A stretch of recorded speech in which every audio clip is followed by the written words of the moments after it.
All right, I'm the flatratemaster, and today we're taking a look at my diagnostic cart, version 2. All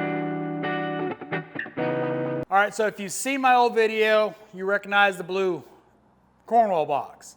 Well, that's version 1. This Mac box is version 2. Now it is a sliding top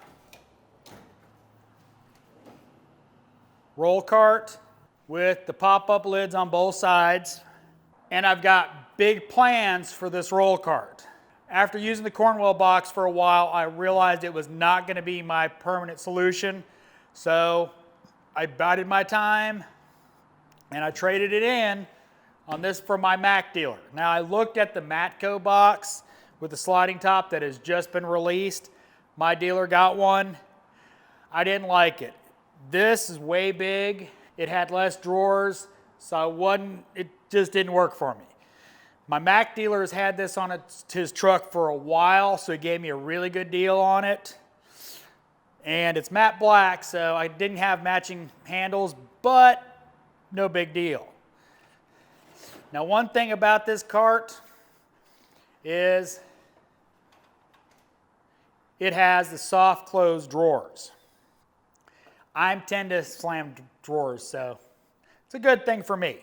Swivel casters all the way around, so when I'm trying to pull it up to a vehicle to diagnose it, it's not a big deal to maneuver it around.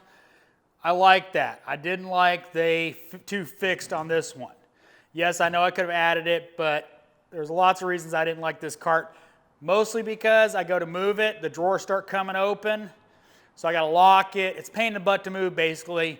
Whereas this one, take the brake off, I can move it, no big deal. Now, 2 casters on that side can lock fixed, so it's straight ahead. So it becomes a, one side swivel if I need to for precision driving.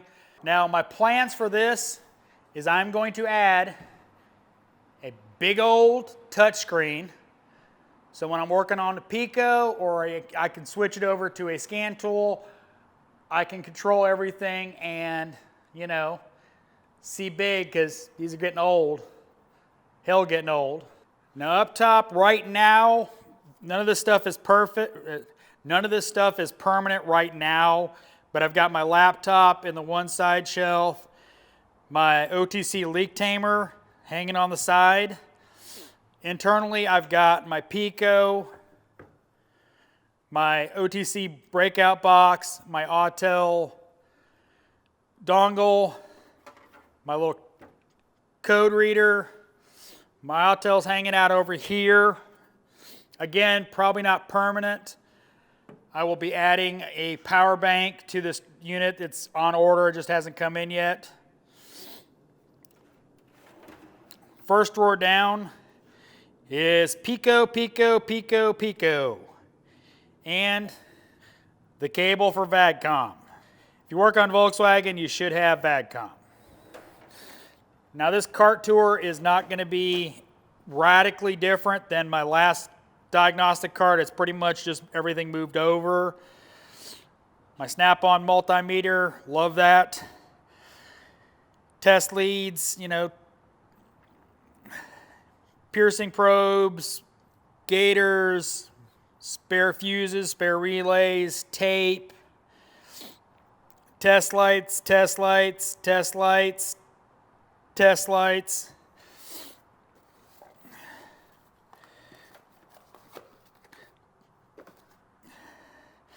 Grease for electrical connectors. I think the detoxit's right there. More detoxit right there. Those soft closed drawers. Down here, I've got my thermal imager, my borescope, my power probe temperature probe, my launch battery tester, my Autel TPMS tool, accessories for my smoke machine, wizard caps, vacuum port block offs, more block offs, connector for the OTC smoke machine, my MIDI vac I've got down here. I've got some resistors. Fuse saver, Matco terminal kit. I need to get the AES wave kit, but haven't spent the money yet. Power probe, that's a mess. Noid light. Bottom drawer, I've got my combustion leak tester. I'm probably going to move that again. And my master fuel pressure tester from Matco, because I seem to use that kit a lot. Though I have the snap-on kit, I need to move that back over here. I just haven't. Gotta love that soft closed drawer. So I hope you like the tour of my Diagnostic cart version 2. 2.5 will be coming soon. You know, adding the screen, adding maybe a Pico boom, maybe. We'll see. I think this is going to work a lot better for me. Easier to move around. I think it's a better option. So thanks for watching. I am the Flat Rate Master.